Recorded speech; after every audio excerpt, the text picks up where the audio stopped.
Hey guys, it's Lucky Ducky, back for another video. How you guys doing? Well, today we're going to be looking at the next dungeon. In our last video, if you haven't checked it out, and take a look at it before you look at this video, we're going to be doing Winter Outpost. And well, Winter Outpost is the next dungeon in after Desert Temple. And Winter Outpost does have a total of 5 difficulties. Now, the first difficulty is easy, which requires level 33. The second difficulty is medium, which requires level 40. After level 40 is hard, which is unlocked at level 45. And after that is insane at level 50, and nightmare, the final difficulty of that dungeon, which is at 55. And after that, the next dungeon will be at level 60. And that's when stuff starts to get a little bit tricky. Now, once again, if you haven't seen my videos already, shift lock is extremely easy, extremely something you should get used to. Dungeons are still easy, so you still got time to get used to it. It should be easy. This dungeon is still extremely starter friendly. You should be able to do it with ease.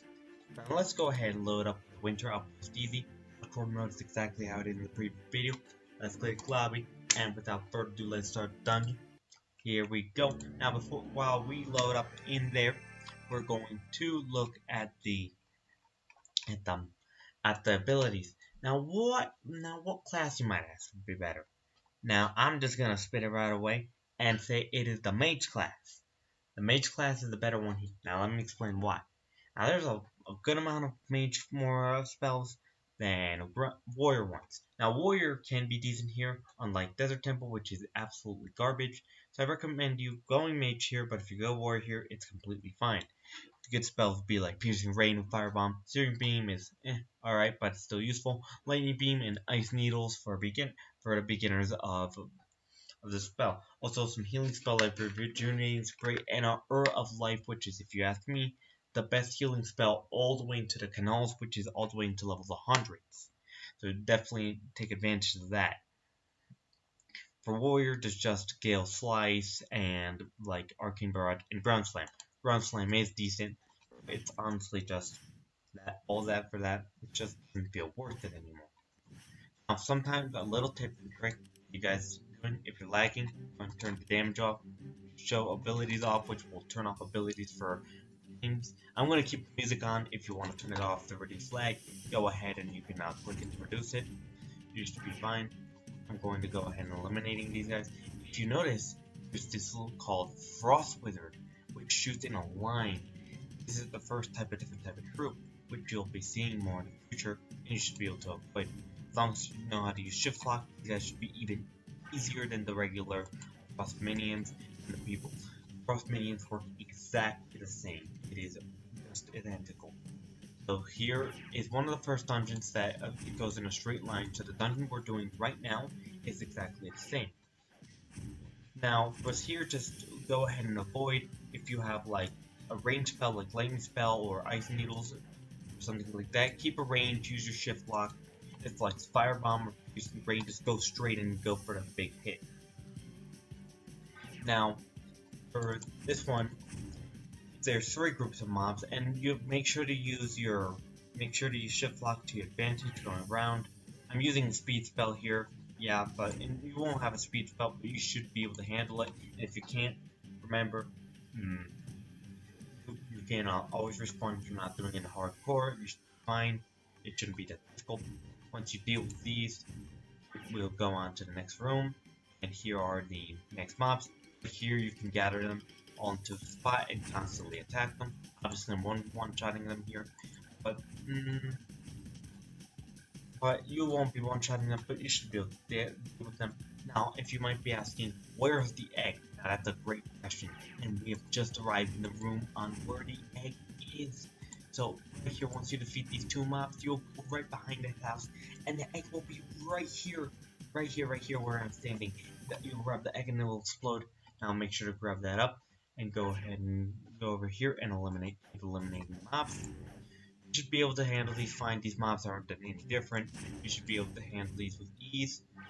if you can't do this in hardcore, do this in non-hardcore. You should be able to deal with this with major ease, and you should be fine. Now, if you don't feel like you're ready for Winter Outpost and don't have the right set from Desert Temple, don't be afraid to go back. Like, you need a set from a previous dungeon to be able to deal with the future dungeon. I mean, that's how it works. And once you defeat every single mob here, and we have entered the final boss room right here, called the Ice Elemental. Now, this boss isn't glitchable. This boss stays still, and you need to attack it in a circle. Well, my overlevel spells can attack it outside, but you won't have any level range. So this is how you deal with it. First it does its crystal attacks. These are completely random, and you just gotta make sure to dodge it. Stay near outside the circle where your spells can land. I do not recommend Piercing Rain here. If I go here, I do not recommend a Piercing Rain. I recommend Fire Bomb if you have this. If you're a mage, that will be absolutely amazing. If you're Warrior, Ground Slam, use a ranged move so you can attack from constant. Now with Ice Minions, if you keep a constant range between them, they shouldn't attack you. But if you get too close, they'll start coming at me. I can eliminate them. So if I keep my good range of right here, like in the center, lasers won't hit me and I should be able to hit it without problem. And once I eliminate it, once the spell do enough, and I eliminate it, and boom, that'll be GG. And I'll get my item.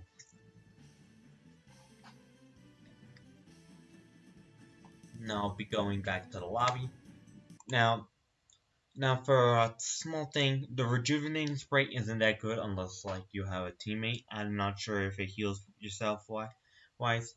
And if you want to switch to warrior now, it's fine. You can do it. It's just less range unless you don't go for like ground slam. The arcane barrage and the gale slice don't do that much. The warrior and mage sets here just work pretty similar. One set per difficulty. You should be able to deal with this with ease. Now, if you do get lucky and get a 1 in 208 chance, which is 0.48%, you can also get Dungeon's Cosmetic, which is pretty neat. Also, once again, showing you guys how to upgrade. We'll go right here. I got a mage rope, so I'll scroll down and I'll find it. Let's do this. Ice King's Mage Hood. Now, this is a mage item. What were you supposed to upgrade? Let's see if you guys can know.